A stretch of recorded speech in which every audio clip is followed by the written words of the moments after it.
الحمد للہ وکفا والصلاة والسلام علی عبادہ الذین اصطفیٰ خصوصاً علی افضلہم وخاتم النبیین محمد الامین وعلی آلہ واصحابہ اجمعین اما بعد فاعوذ باللہ من الشیطان الرجیم بسم اللہ الرحمن الرحیم تنزیل الکتاب من اللہ العزیز الحکیم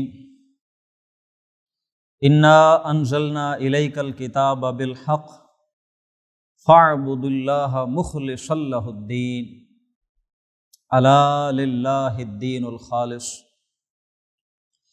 وقال اللہ جل وعلا فی مقام آخر یا ایھا الناس اعبدوا ربکم الذی خلقکم والذین من قبلکم لعلکم تتقون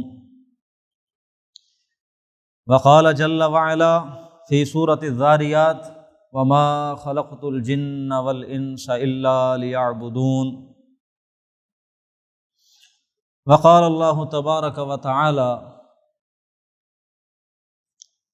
فی سورۃ البقرہ یا ایھا الذین آمنوا ادخلوا فی السلم کافہ ولا تتبعوا خطوات الشیطان انہ لکم عدو مبین صدق اللہ العظیم رب اشرح لی صدری ویسر لی امری واحلل عقدۃ من لسانی یفقہوا قولی اللہم ثبتنا عند الموت بلا الہ الا اللہ اللہم اجعلنا من الذین آمنوا وعملوا الصالحات وتواصوا بالحق وتواصوا بالصبر آمین یا رب العالمین۔ حضرات گرامی، آج ہم انسان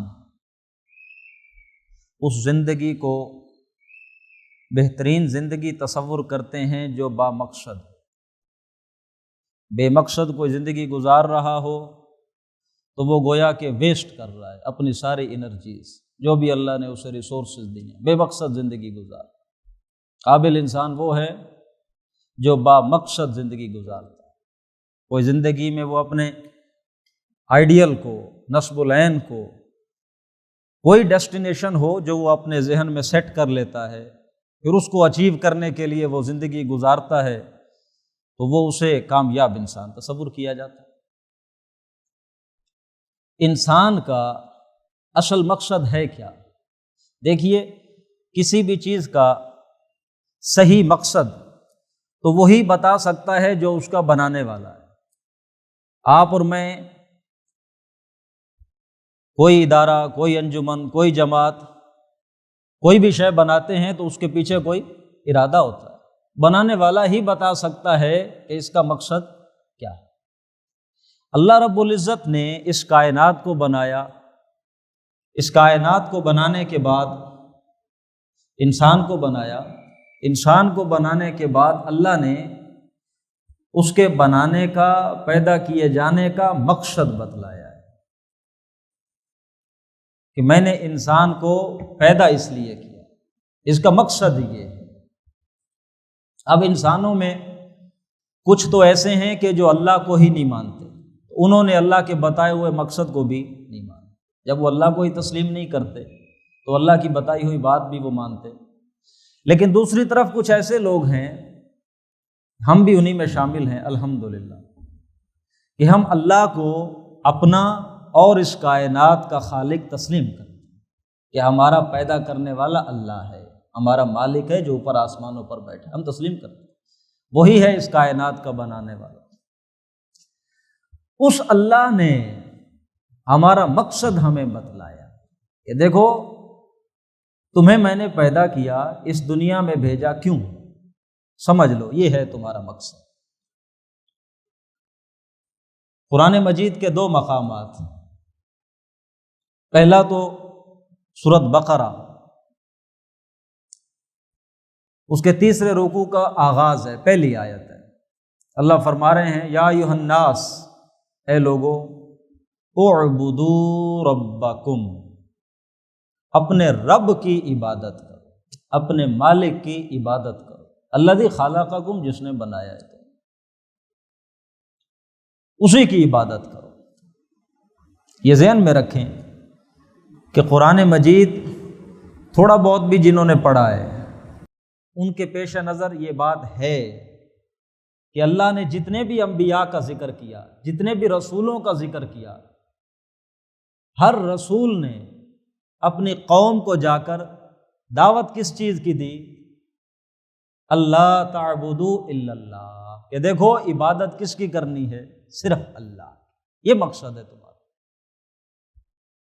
اور سورۃ زاریات میں تو بہت ہی کلیئر، کرسٹل کلیئر، کیٹاگوریکلی اللہ نے واضح کر دی بات، وما خلقت الجن والانس، ہم نے نہیں بنایا جنوں کو اور انسانوں کو الا لیعبدون، مگر صرف اس لیے کہ وہ میری عبادت کریں۔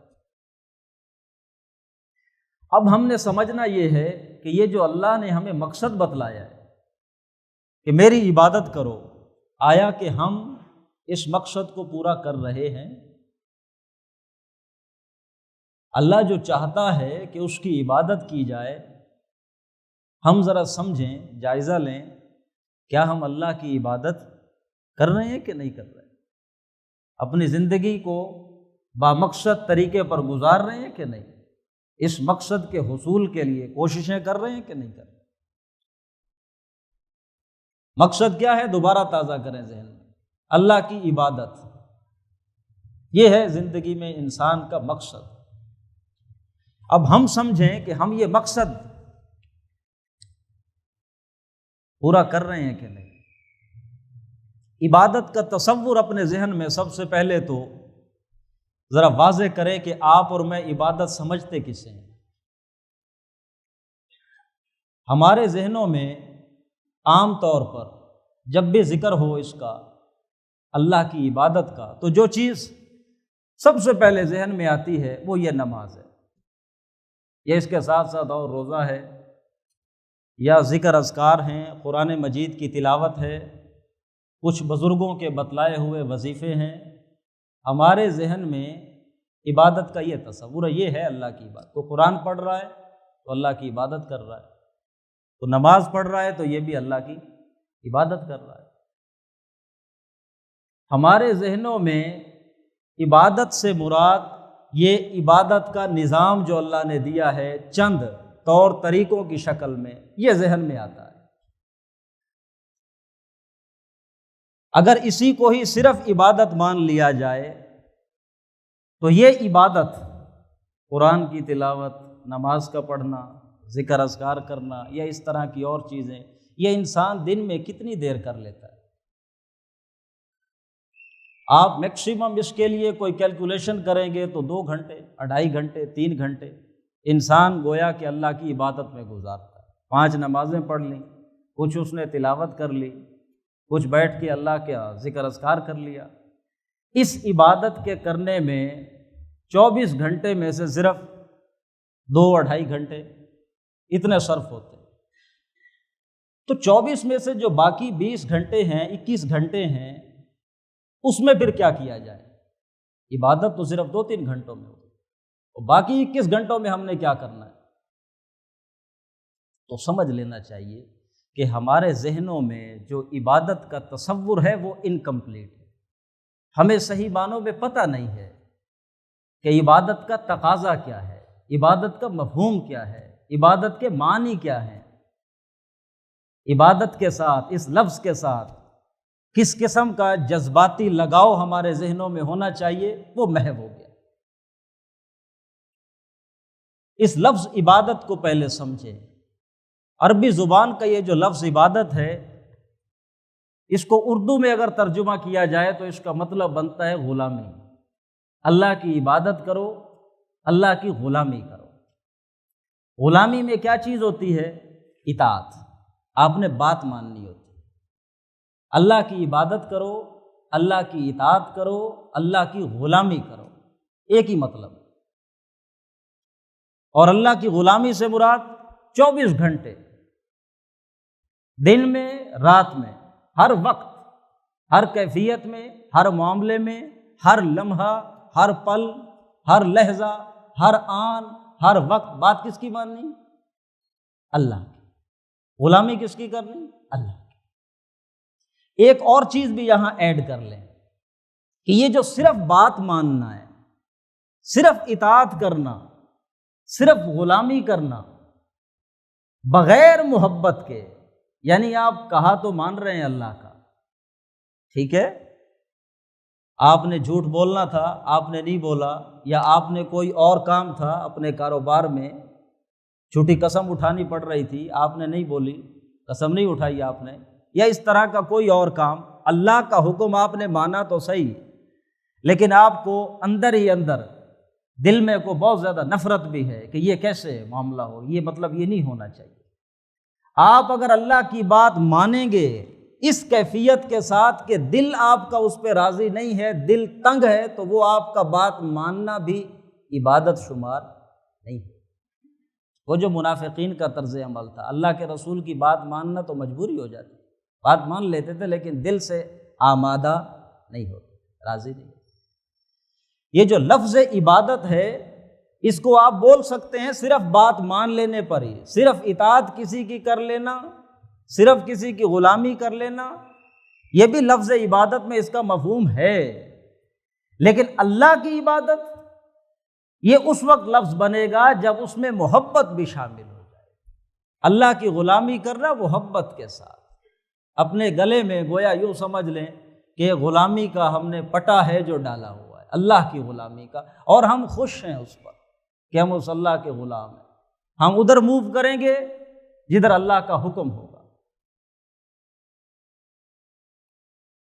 قرآن مجید کی ایک آیت ہے، اس میں اللہ رب العزت نے مومنین کی یہ علامت بتائی ہے کہ والذین آمنوا، وہ لوگ کہ جو ایمان رکھتے ہیں، یقین رکھتے ہیں، اشد حبا للہ، وہ اللہ کی محبت میں شدید ترین ہے، اللہ سے بڑھ کر انہیں محبت اور کسی سے نہیں، اور یہی بلکہ اللہ ہی کی محبت تو اللہ کی اطاعت، اللہ کے رسول کی اطاعت ہوتی، اللہ کی محبت اس کے ساتھ ساتھ اللہ کے رسول کی محبت۔ اللہ کا تعارف کروانے والا کون؟ حضرت محمد الرسول اللہ صلی اللہ علیہ وسلم۔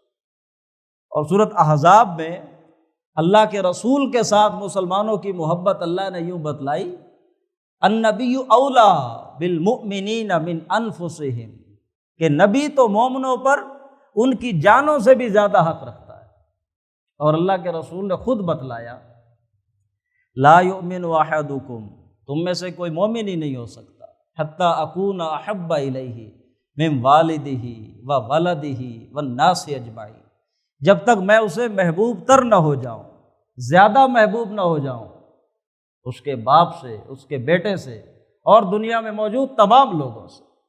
یہ دو محبتیں ہیں، اللہ کی اور اللہ کے رسول کی، وہ دراصل ایک ہی محبت ہے حقیقت کے اعتبار سے۔ اللہ کی بات ماننا محبت کے جذبے سے سرشار ہو کر، یہ ہے اللہ کی عبادت، اور یہ اللہ کی عبادت کرنے کا حکم ہے 24 گھنٹے، ساری زندگی تمہیں پیدا ہی اسی لیے کیا ہے کہ میری عبادت کرو، میری غلامی کرو محبت کے ساتھ ساری زندگی۔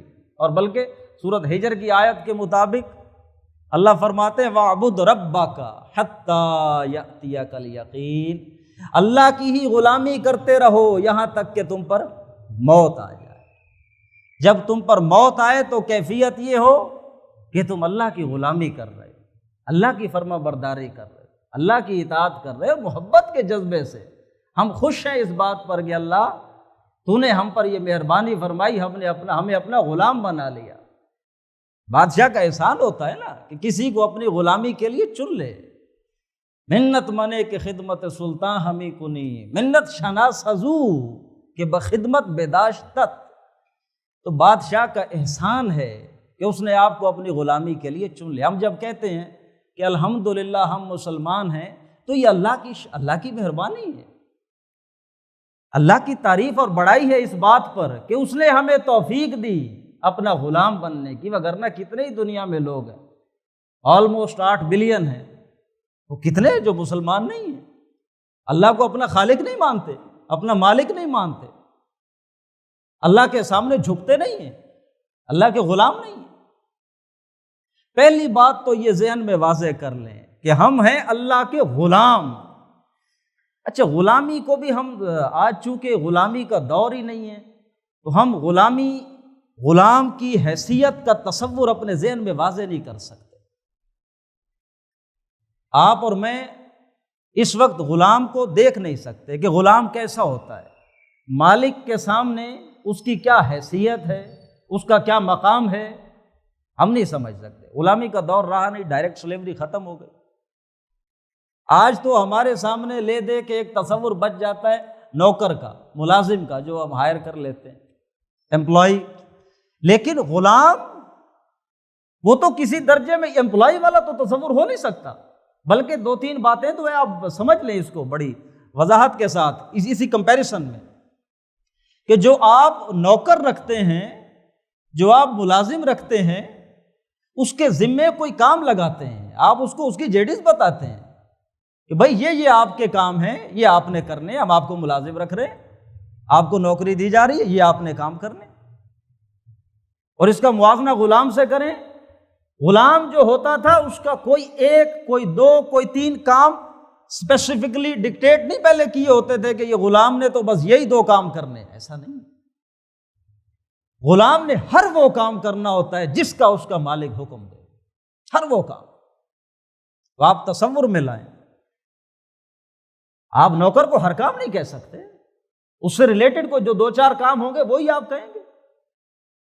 غلام اس کی کوئی جیڈیز نہیں ہے، اس کی کوئی اسپیسیفک ڈیوٹیز نہیں ہے، جو بات اس کے مالک کے حکم سے نکلے گی اس نے بجا لانا ہے، اس نے اس پر عمل کرنا ہے، اسے پورا کرنا ہے۔ ہم اللہ کے غلام ہیں، اس پس منظر میں اس بات کو ذہن میں رکھتے جائیں۔ یہ جو میں غلام کی بات کر رہا ہوں آپ کو ویسے ہیپوتھیٹیکلی بتا نہیں رہا کہ غلام کیسا ہوتا تھا، ساتھ ساتھ ہم سوچتے جائیں کہ ہم اللہ کے غلام ہیں، جو فرمان مالک دے گا غلام نے اسے ماننا ہے۔ اور دوسری چیز، ملازم کی تو کوئی ڈیوٹی آرز ہوتے ہیں، کوئی طے کرتے ہیں آپ اسے 12 گھنٹے، 8 گھنٹے، 10 گھنٹے، بھئی یہ کام آپ نے کرنا ہے، اس کے بعد وہ آرام کرے گا جو بھی کرے۔ غلام کے کوئی ڈیوٹی آرز نہیں ہوتے۔ غلام کے لیے یہ نہیں ہوتا کہ یہ 10 گھنٹے کام کرے گا، 12، وہ تو 24 گھنٹے کا غلام۔ اس کا مالک چاہے اسے سونے دے، اس کا مالک چاہے اسے آرام کرنے دے، چاہے نہ کرنے دے، اس کی مرضی ہے، مالک کی مرضی۔ تیسری چیز، ملازم جب مقرر کردہ ڈیوٹی آرز کے اندر اپنا طے کردہ کام کر لے تو اجرت اس کا حق ہے، لازماً آپ نے اس کو دینی۔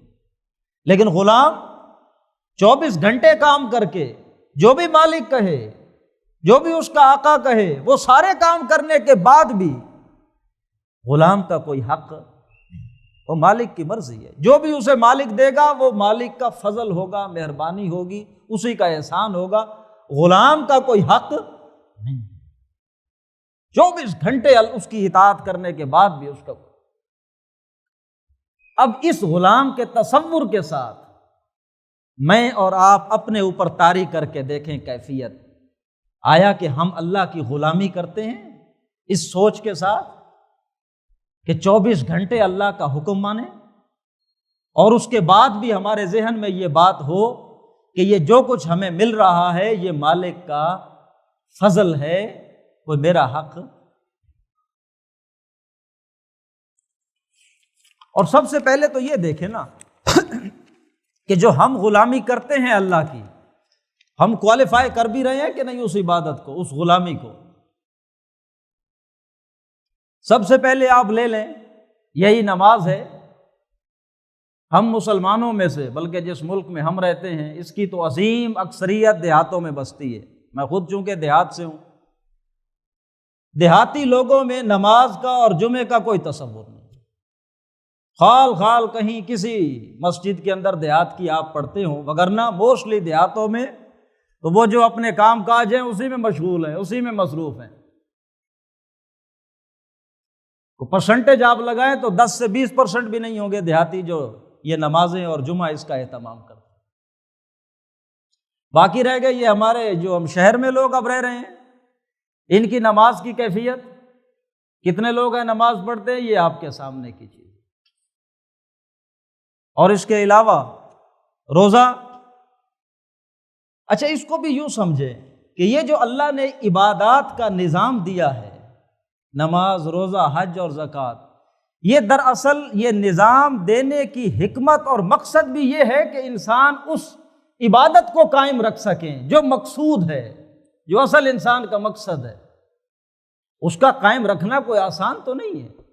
انسان کے دل میں، انسان کا اپنا، یہ کتنے نفسانی تقاضے موجود ہیں اس کے اپنے اندر، اور معاشرے کے اندر پھر چیزیں ہیں کہ جو انسان کو برائی کی طرف ترغیبات لے جاتی ہیں۔ اللہ کی غلامی پر خود کو قائم رکھنا، برقرار رکھنا، یہ بھی کوئی آسان کام نہیں ہے۔ اسی کے لیے اللہ رب العزت نے یہ عبادات کا نظام دیا کہ لوگ اس نظام عبادت کے ذریعے سے خود کے لیے آسانیاں پیدا کریں اور وہ جو عبادت اصل مقصد ہے اسے حاصل کریں۔ نماز انسان کو یاد دلاتی ہے کہ ہم نے اپنی مرضی نہیں کرنی۔ انسان جب اللہ کے سامنے کھڑے ہو کر کہتا ہے ایاک نعبد و ایاک نستعین، اللہ ہم تیری غلامی کر رہے ہیں، تیری غلامی کرتے ہیں اور تیری غلامی کریں گے، تجھ سے ہی مدد مانگتے ہیں اور تجھ سے ہی مدد مانگتے رہیں گے۔ یہ اللہ کے ساتھ غلامی کا اپنا عہد ہے جسے ہم تازہ کر رہے ہیں۔ دن میں 5 نمازیں اللہ نے دی ہیں تاکہ بار بار تم خود کو یہ یاد دلاؤ کہ تم اس دنیا میں آزاد نہیں ہو، شتر بے مہار نہیں ہو، کلی اور خود مختار نہیں ہو۔ یہاں صبح کی نماز، ہم سوئے پڑے ہوتے ہیں، فجر کی اذان، اس کی آواز ہمارے کانوں میں پڑ جاتی ہے، اللہ کی طرف بلانے والا بلا رہا ہے، اللہ نے بلایا ہے کہ یہ اپنی نیند چھوڑو، یہ جو بڑی مزیدار میٹھی میٹھی نیند سو رہے ہو، چھوڑو، اٹھو، اللہ کے سامنے آؤ، اپنے ماتھے کو زمین پہ رکھو، خود کو یہ احساس دلاؤ کہ تم اس دنیا میں اپنی مرضیاں کرنے نہیں آئے، تمہارا ایک مالک ہے تم نے جس کی بات ماننی ہے۔ آؤ، خود کو یہ یاد دلاؤ، دن کا آغاز اس سے کرو، خود کو احساس دلاؤ کہ میں سارا دن اپنی مرضیاں نہیں کر سکتا، میرا تو ایک مالک ہے، میرے گلے میں تو غلامی کا پٹا ہے اس مالک کے ہاتھ میں۔ 4 رکعتیں صبح آ کر پڑھنی ہوتی، 4 دفعہ خود کو یہ احساس دلانا ہوتا ہے۔ پھر اس کے بعد ظاہر ہے دنیا میں آپ جاتے ہیں، کوئی بھی دھندا، کوئی بھی کاروبار آپ کریں گے، ظہر کے وقت پھر آ جائیں، پھر سجدہ کریں، پھر زمین پہ ماتھا ٹیکیں، خود کو یاد دلائیں کہ میں نے اپنی مرضی نہیں کرنی، میرا ایک مالک ہے، اپنے عہد کو تازہ کریں۔ پھر مغرب، پھر عشاء، یہ تو پے در پے نمازیں آ رہی ہیں، خود کو یہ یاد دلاؤ، نماز اس طرح سے پڑھو تمہیں احساس ہو یہ اللہ نے نماز دی اسی لیے۔ آج نماز کی افادیت کیوں ہم کھو بیٹھے، اس کا فائدہ ہمیں کیوں حاصل نہیں ہوتا؟ کیونکہ ہم نے نماز کو یہ اللہ کی عنایت سمجھا ہی نہیں، یہ اللہ کا تحفہ ہے، اللہ کا بہت بڑا فضل ہے کہ اللہ نے ہمیں نماز دی، ہم تو اسے ذمہ داری سمجھ کے ادا کر دیتے۔ فوائد کیسے حاصل ہو نماز کے؟ اللہ کا کتنا بڑا گفٹ ہے۔ محمد الرسول اللہ کو صلی اللہ علیہ وسلم جب نماز دی ہے، فریضہ جب فرض کیا ہے، تو اللہ نے آسمانوں پہ بلایا ہے، وہاں بلا کے یہ تحفہ دیا ہے، یہ تحفہ ہے اللہ کا، اس کو اس طرح سے سمجھیں۔ اللہ اگر یہ نماز کا نظام نہ ہوتا تو ہم تو کھو جاتے، گم ہو جاتے، بالکل اسی طرح جیسے آج ہم گم ہو چکے۔ نماز کی افادیت ہے نہیں، نماز ہمیں کچھ سکھاتی نہیں، پڑھ تو رہے ہوتے ہیں نماز میں کھڑے ہو کر کلمات، لیکن پتہ ہی نہیں ہم رب سے کیا کہہ رہے ہیں۔ نماز پڑھنے کے بعد، نماز پڑھ کے جاتے ہیں لوگ، اور وہی اسی طرح کاروبار کے اندر معاملات ہیں، بددیانتی ہے، غلط بات کی جا رہی ہے، اسی طرح بلیک مارکیٹنگ ہے، اسی طرح وہ غلط حلف اٹھائے جا رہے ہیں، اپنا مال بیچنے، اور طرح طرح کی بددیانتی ہیں۔ نماز پڑھ کے، ابھی نماز پڑھ کے گئے، نمازیں پوری پڑھتے ہیں، کیا اثر ہوا؟ نماز تو اس لیے تھی، سجدہ کرنا تو اس لیے تھا تاکہ آپ کو احساس ہو جائے اپنی مرضی نہیں کرنی، ایک مالک ہے جو آپ کو بتا رہا ہے اس طرح آپ نے کام کرنا ہے۔ سجدے کا آپ کو تو فائدہ، مجھے فائدہ ہی نہیں ہوا۔ بڑا پیارا شعر ہے حفیظ جالندھری کا، سرکشی نے کر دیے دھندلے نقوش بندگی۔ یہ جو نقش تھا بندگی کا ہمارے ماتھے پہ کہ یہ اللہ کا بندہ ہے، یہ اللہ کا غلام ہے، ماتھے پہ نقش تھا میرے، اب وہ جو سرکشی تھی میرے اندر سے اٹھ رہی تھی بار بار بغاوت اللہ کے خلاف، اس نے میرے اس نقش کو دھندلا کر دیا، یہ دھندلا ہو گیا۔ آؤ سجدے میں گریں، لوح جبی تازہ کریں، زمین پہ ماتھے کو رگڑیں، اس کو پھر سے تازہ کریں کہ ہم اللہ کے غلام ہیں، اپنی مرضی نہیں کرنی میں نے۔ سجدہ کرنا تو اس لیے تھا، نماز تو اس لیے دی گئی تھی، اور پھر اسی طرح روزہ ہے، کیوں دیا روزہ؟ تمہارے اندر خوف خدا پیدا ہو، یہ عبادت اس لیے دی۔ پورا مہینہ روزہ رکھا ہوتا ہے، آپ بھوک پیاس برداشت کرتے ہیں، کس کے حکم کی وجہ سے؟ اللہ کے حکم کی وجہ سے۔ صبح سے لے کے شام تک کچھ کھا پی نہیں رہے، کیوں نہیں کھا؟ کس نے منع کیا؟ مالک نے منع کیا ہے، میرے رب نے منع کیا ہے، میں نہیں کھاؤں گا، میں نہیں پیوں گا۔ پورا ایک مہینہ یہ ورکشاپ اللہ کرواتے ہیں، پورا ایک مہینے کی ٹریننگ ہے۔ کیوں؟ اللہ نے خود اس کو بتلایا ہے، جس آیت میں حکم ہوا ہے روزے کی فرضیت کا، اس آیت کا آخری ٹکڑا تو یہی ہے، یا ایھا الذین آمنوا کتب علیکم الصیام کما کتب علی الذین من قبلکم لعلکم تتقون، تاکہ تمہارے اندر خوف خدا پیدا ہو، ڈر پیدا ہو، تقوی پیدا ہو، بچنے کی روش آ جائے تمہارے اندر۔ یہ عبادت کا نظام تو اس لیے۔ اور پھر اسی کے ساتھ زکوٰۃ، یہ اللہ نے عبادت فرض کی ہے، جو صاحب نصاب و زکوٰۃ دے، کیوں؟ تاکہ مال کی محبت دل سے نکلے، مال کی محبت ختم ہو۔ زکوٰۃ دو اللہ کی راہ میں، صدقات کرو، انفاق کرو، تمہیں احساس ہو کہ یہ مال جو تمہارے پاس ہے میرا نہیں ہے، کس کا ہے؟ اللہ کا ہے۔ اور پھر اسی طرح حج ہے، اس میں یہ ساری چیزیں ہی جمع ہو جاتی ہیں، مال کا خرچ کرنا بھی جمع ہو جاتا ہے، اللہ کا ذکر، اللہ کی یاد بھی جمع ہو، ساری چیزیں۔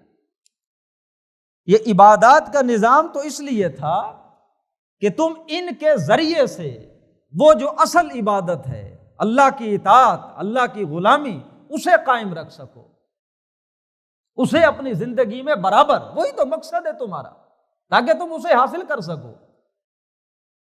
ہمیں وہ اصل مقصد یاد ہی نہیں رہا، اور یہ جو عبادات کا ایک نظام تھا، اسی کو اصل عبادت سمجھ کر ہم نے اسے ڈیوٹی سمجھ کے ادا کرنا شروع کر دیا کہ شاید یہ ہماری ڈیوٹیز ہیں، بس یہ پوری کرنی ہے۔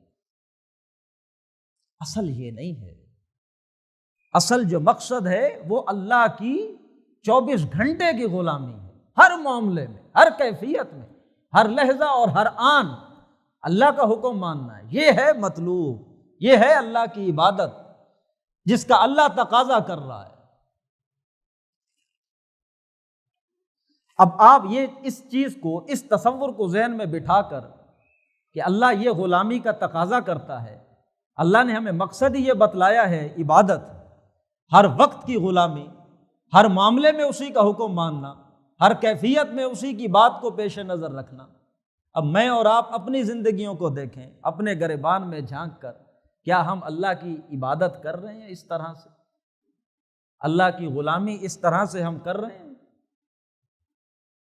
مخلص، جیسے میں نے سورۃ زمر کی آیت آپ کے سامنے تلاوت کی، اللہ فرماتے ہیں فَاعْبُدُوا اللَّهَ مُخْلِصِينَ لَهُ الدِّينَ، اللہ کی کرو عبادت مخلصین لہ الدین، اسی کے ساتھ اپنی اطاعت کو خالص کر کے، اطاعت غلامی صرف اللہ کی، اللہ کو تو مطلوب ہی یہی ہے۔ آپ اور میں اگر بعض معاملات میں اللہ کی اطاعت کر لیں، اللہ کی غلامی کر لیں، اللہ کی بات مان لیں، اور بعض معاملات میں اللہ کی اطاعت نہ کریں، اللہ کی بات نہ مانیں، تو اللہ کو تو ایسی عبادت قبول نہیں ہے۔ اللہ کا تو حق ہے ہم پر، اللہ تو ہم نے تو جب کلمہ پڑھ لیا تو اللہ سے تو وعدہ تو یہی کیا ہے کہ ہم تیری غلامی کریں گے۔ جیسے ہی آپ نے کلمہ پڑھا، اب آپ کی مرضی ختم، شہادت گہے الفت میں قدم رکھنا ہے۔ لوگ آسان سمجھتے ہیں مسلمان، آپ نے یہ جو شہادت دی، اشہد ان لا الہ الا اللہ واشہد ان محمد الرسول، اب آپ کی مرضی ختم، اب آپ نے تو غلامی کا پٹا اپنے گلے میں ڈال لیا، اب آپ اپنی مرضی نہیں کر سکتے۔ وہ آسان کام تو نہیں ہے۔ اقبال فرماتے چومی گویم کے مسلمانم بلرزم، کہ دانم مشکلات لا الہ را، خود کو جب میں مسلمان کہتا ہوں، اللہ کا غلام کہتا ہوں، تو میں لرز جاتا ہوں، اس کے تقاضے اتنے ہیں، یہ کو غلامی مشکل اتنی ہے۔ آپ کے اور مجھ پر بھی کبھی یہ غلامی گراں گزری؟ نہیں گزری۔ ہم تو بڑے خوش، بڑے مطمئن۔ وجہ یہ ہے کہ ہمارے ذہنوں میں غلامی کا وہ تصور ہے ہی نہیں، اپنے مالک کے ساتھ وہ نسبت، وہ ذہنی اور قلبی تعلق ہم بنا ہی نہیں سکے کہ وہ رب ہے، میں اس کا غلام ہوں۔ ہمارے پیش نظر وہ چیز اس طرح سے ہے ہی نہیں۔ کہہ دینا تو بہت آسان ہے،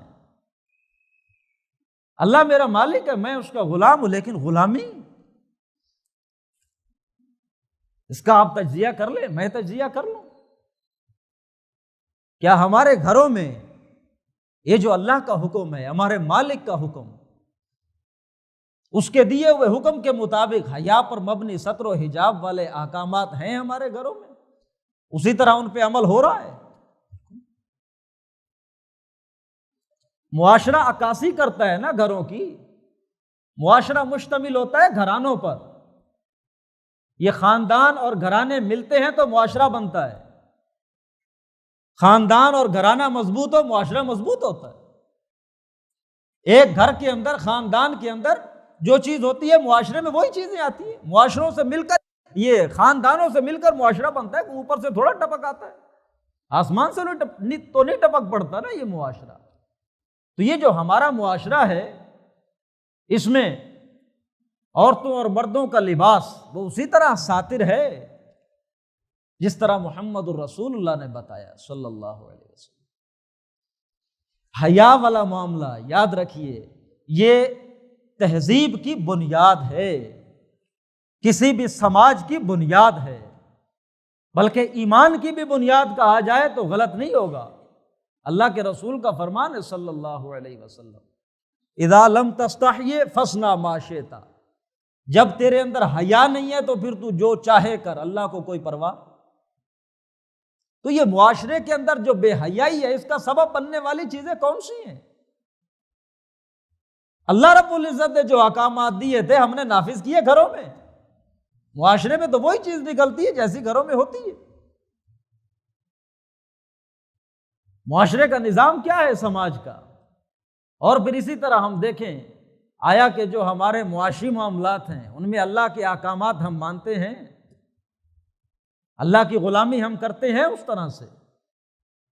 اور پھر اس سے بھی آگے بڑھ کر ذاتی کردار پر آ جائیے کہ میرا اور اپنا ذاتی کردار اسی طرح ہے، اس 6 فٹ کے بدن کو میں نے اللہ کی غلامی میں دیا ہے۔ محمد الرسول اللہ صلی اللہ علیہ وآلہ وسلم کی ایک حدیث مبارکہ ہے جس میں آپ فرماتے ہیں، آیت المنافق ثلاث، منافق کی کتنے نشانی ہیں؟ 3 نشانی ہیں۔ کون کون سی ہیں؟ ہم میں سے سب کو پتہ ہے، اللہ کے رسول نے منع کیا اس سے۔ پہلی، اذا حدث کذب، جب بات کرے گا کیا کرے گا؟ چھوٹی بات کر دے گا، جھوٹ بول دے گا۔ آج مسلمان، ہمارا معاشرہ، ہمارے گھروں میں، ہمارے جو بھی سرکلز ہیں، سچ کتنا ہے؟ ایک دفعہ اللہ کے رسول بیٹھے تھے صحابہ کرام کے درمیان، تو صحابہ کرام نے پوچھا اللہ کے رسول سے صلی اللہ علیہ وسلم، ایکون المؤمن بخیلا، کیا مومن بخیل ہو سکتا ہے؟ مومن ہو، بخیل ہو، مال نہ خرچ کرتا ہو، کنجوس ہو؟ تو آپ نے فرمایا نعم، ممکن ہو جاتا ہے، یہ کیفیت مزاج کی بات ہے، کنجوسی والا ہوتا ہے مزاج۔ پھر صحابہ نے پوچھا دوسرا سوال، ایکون المؤمن جبانا، اللہ کے رسول مومن بزدل ہو سکتا ہے؟ مومن ہو اور ڈرتا ہو؟ آپ نے اس پہ بھی فرمایا نعم، ہاں ہو سکتا ہے، مومن بزدل ہوتے ہیں، یہ بھی طبیعتیں ہوتی ہیں، لوگوں کے دل اتنے نہیں ہوتے دلیر۔ تو پھر تیسرا سوال صحابہ نے پوچھا، ایکون المؤمن کذابا، مومن جھوٹا ہو سکتا ہے؟ مومن ہو جھوٹ بول، آپ نے فرمایا جو جھوٹ بولتا ہے وہ مومن۔ کتنا بڑا حکم، ایمان کی نیگیشن۔ آج یہی ایک چیز دیکھ لیں، اللہ کی غلامی تو اللہ کا غلام جھوٹا نہیں ہو سکتا۔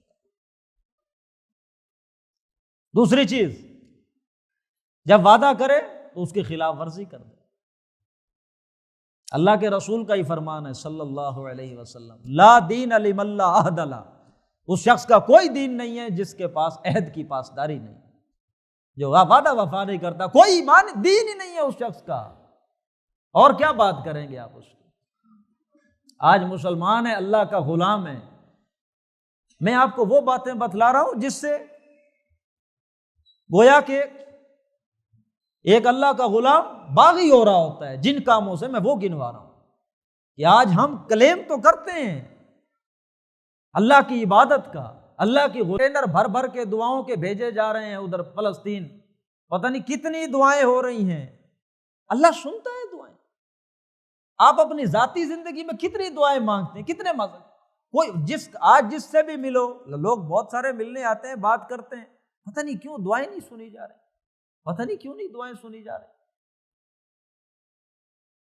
آپ کو نہیں پتا کہ دعائیں کیوں نہیں سنی جا رہی؟ میں بتا دیتا ہوں، قرآن تو بتا رہا ہے، قرآن پڑھ کر دیکھ لیں، پتہ چل جائے گا کہ دعائیں کیوں نہیں سنی جا رہی آپ کی۔ اللہ رب العزت نے سورۃ مومن کے اندر فرمایا وما دعاء الکافرین الا فی ضلال، کافروں کی دعا یہ بھٹک جاتی ہے، گم ہو جاتی ہے راستے میں، اس کا کوئی نتیجہ نہیں نکلتا۔ وما دعاء الکافرین، کافرین کا پکارنا، دعائیں کرنا، ضلال، ختم، راستے میں ہی کھو گئی، گم ہو گئی، بھٹک گئی، آگے جاتی نہیں۔ یہ کافر کون سے ہیں؟ ایک تو ہے کافر وہ کہ جو مرتد ہو جائے اسے آپ پھر قتل کر یہ کافر ہو گیا جی۔ ایک ہے وہ کافر، قرآن پڑھے نا، اللہ آپ کو بتائے کتنے مقامات پر اللہ رب العزت فرماتے ہیں، جب حج کا ذکر ہو رہا ہے وَلِلَّهِ عَلَى النَّاسِ حِجُّ الْبَيْتِ مَنِ اسْتَطَاعَ إِلَيْهِ سَبِيلًا، لوگوں کے اوپر لازم ہے اللہ کے گھر کا حج کرنا، جو بھی طاقت رکھتا ہو۔ اور آگے کہا وَمَنْ كَفَرَ، جو نہیں کرے گا حج، جس نے کفر کیا۔ اور دوسرا نماز کے بارے میں سنیں، محمد الرسول اللہ نے فرمایا ہے صلی اللہ علیہ وسلم من ترک الصلاۃ متعمدا فقد کفر، جس نے نماز چھوڑ دی اس نے کیا کیا؟ کفر کیا۔ اور کتنی باتیں میں آپ کو بتا چکا ہوں ابھی کہ جس نے جھوٹ بولا وہ مومن نہیں ہے تو کیا ہے، جس نے وعدہ وفا نہیں کیا اس کا کوئی دین نہیں تو وہ کیا ہے؟ یہ وہ کافرین ہیں جو اللہ کے غلام نہیں ہیں۔ دعائیں لاکھ کرو، تمہاری دعا وہاں تک پہنچتی نہیں ہے، بلکہ اسی صورت میں آگے کہا فَادْعُوهُ مُخْلِصِينَ لَهُ الدِّينَ، اس سے دعا کرو اس کے ساتھ اطاعت کو خالص کر کے، اس کے ساتھ غلامی کو خالص کر کے دعا مانگو، پھر تو تمہاری سنی جائے گی، پھر تمہاری دعا قبول ہوگی۔ اطاعت کسی اور کی، خدا تم لوگوں نے امریکیوں کو بنایا ہوا اتنے سالوں سے، اطاعت تم کسی اور کی کرتے ہو، دعائیں کرنے ہمارے پاس آ جاتے ہو، تمہیں شرم نہیں آتی؟ جس کی باتیں مانتے ہو اسی سے دعا کرو، کوئی دعا نہیں سنی جائے گی آپ کی۔ دعا کی تو کنڈیشن ہے، دعا وہ کرے جو پہلے اللہ کی اطاعت تو کرے، خالص غلامی کرے، عبادت کرے جس کے لیے اسے بنایا گیا ہے۔ میں نے نہیں پیدا کیا جنوں اور انسانوں کو مگر اپنی غلامی کے لیے پیدا کیا۔ اور اگر یہی حال جاری رکھا ہم نے کہ کچھ باتیں اللہ کی مان لیں، کچھ باتیں اللہ کی نہ مانی، بلکہ کچھ نہیں زیادہ نہیں مانی۔ سورۃ بقرہ کی بہت سخت آیت ہے، آیت کا ایک ٹکڑا ہے۔ اللہ فرماتے ہیں افتؤمنون ببعض الکتاب وتکفرون ببعض، تم میری باتوں کو مان لیتے ہو، بعض کو نہیں مانتے۔ فما جزاء من یفعل ذلک منکم، تو یاد رکھو، یہ کیوں بھول جاتے ہو، یہ ذہن میں رکھو نا، پھر یہ ہوگا جو کوئی یہ کام کرے گا اس کے لیے دو سزائیں ہیں، ایک دنیا میں ایک آخرت میں۔ دنیا والی کیا ہے؟ خزی فی الحیات الدنیا، رسوائی اور ذلت تھوپ دی جائے گی، وہ اس رسوائی سے نہیں بچ سکتا، اس ذلت سے نہیں بچ سکتا، ذلیل ہو کر رہے گا، خوار ہو کر رہے گا۔ امتی باعث رسوائی یہ پیغمبر ہیں، امتوں کی تو حالت یہ ہے، دین بدنام ہو رہا ہے کی وجہ سے، اللہ کے رسول کے یہ جو عاشق ہیں وفاد، ان کی وجہ سے دین اسلام بدنامی۔ کسی یکجائی سے اب عہد غلامی کر لو، ملت احمد مرسل کو مقامی کر لو، اب تو کر لو اللہ کے ساتھ عہد غلامی، اور کیا کیا مصیبتیں دیکھنی۔ اگر یہی طرز عمل تمہارا رہا کہ ہماری بعض باتوں کو تو تم مانتے ہو، بعض کو نہیں مانتے، تو اس دنیا کی زندگی میں تمہیں ذلیل اور خوار کر دیا جائے گا، اور اس پہ بس نہیں ہے، آخرت میں شدید ترین عذاب میں جھونک دیا جائے گا۔ یہ دنیا والا عذاب تو ہم بھگت رہے ہیں، اب آخرت والا عذاب، اللہ سے رحمت کے ہم امیدوار ہیں کہ اللہ ہم پہ مہربانی فرمائے، اللہ ہمیں توفیق دے دے کہ ہم اللہ کی غلامی کی طرف پلٹ آئیں، اللہ کی عبادت کرنے لگ جائیں، اور اس سے تو بچ جائیں، اللہ ہم پہ رحمت فرمائے۔ بہرحال جو چیز سمجھنے کی ہے وہ یہ ہے کہ یہ دنیا کی زندگی بہت عارضی ہے، ایکسپائری ڈیٹ آپ کی اور میری ہے تو صحیح، لیکن کب ہے آپ کو اور مجھے پتہ نہیں۔ اور جو شخص اللہ کے پاس اس حال میں گیا کہ وہ پارشلی اللہ کی اوبیڈینس کرتا ہے، بعض چیزیں اللہ کی مانتا ہے، بعض نہیں مانتا، تو بڑا سخت معاملہ ہے، بہت سخت معاملہ ہے۔ اللہ کے ساتھ تجدید کریں، اپنے وعدے کی تجدید کریں، عہد کریں دوبارہ، اللہ کے ساتھ رو کے گڑ گڑا کے اللہ تو مجھے ہمت دے، توفیق دے کہ میں اپنی اس دنیا کی عارضی زندگی میں کوئی گوشہ ایسا نہ ہو کہ جس میں تیری نافرمانی کروں، اور خدا کے لیے اپنی جو بھی آپ کی زندگی ہے اس میں سے کم از کم مطلق حرام سے تو بچ جائیں، مطلق حرام اس کو چھوڑ دیں۔ اگر یہ ساتھ رہا تو پھر اللہ چاہے تو وہ اس کی مرضی ہے، کوئی اس کو پوچھ نہیں سکتا، لیکن جو کوئی شخص حرام اپنی زندگی میں لے کر گیا، فرض کا تارک کوئی ہوا، پتہ ہے اسے اللہ چھوڑ رہا، ایک بھی گناہ ہوگا، ایک بھی گناہ تو وہ جہنم میں ہمیشگی کا سبب بن سکتا ہے، قرآن سے ثابت ہے یہ بات۔ بلا من کسب سیئۃ، ایک بھی اگر کسی نے سیئہ کمائی اس دنیا کی زندگی میں، وَأَحَاطَتْ بِهِ خَطِيئَتُهُ، پھر وہ اس کی برائی اس کا احاطہ کر کے بیٹھ گئی، چھوڑ ہی نہیں سکا، اولئک اصحاب النار هم فیہا خالدون، یہی جہنمی ہمیشہ رہیں گے۔ ایک بھی کوئی بڑا گناہ کیا حرام اور پھر اس سے نکل نہیں سکا، خلود فی النار کی خوشخبری ہے۔ تو اللہ رب العزت سے دعا ہے کہ اللہ ہمیں یہ ہمت دے، ہم اس بات کو سمجھیں کہ ہم اس دنیا میں شتر بے مہار نہیں ہیں۔ خدا کے لیے اس تصور کو ذہن میں پکا کرنے کی کوشش تو کریں، جب گھر سے نکلیں، مسجد سے نکلیں، اپنے بستر کو جب چھوڑیں تو ذہن میں یہ تصور ہو تو صحیح کہ میں ایک مالک کا غلام ہوں، میں نے مرضی نہیں کرنی بھائی۔ ذہن میں ایک دفعہ یہ تصور پیدا کرنے کی کوشش تو کریں، تب آپ کو پتا چلے گا کہ عبادت کس چیز کا نام ہے، تب آپ کو پتا چلے گا کہ اس کا کیا مطلب ہوتا ہے کہ اوپر سے تمہیں کوئی دیکھ رہا ہے۔ پھر جب احساس دل میں پیدا ہوگا اس وقت آپ کو پتا چلے گا اور مزہ آئے گا کہ یہ ہے اللہ کی عبادت، جب آپ کے شعور میں یہ بات موجود ہے کہ یہاں آپ کو واچ کیا جا رہا ہے، آپ کے سارے عمل وہ دیکھ رہا ہے، آپ غلام ہیں۔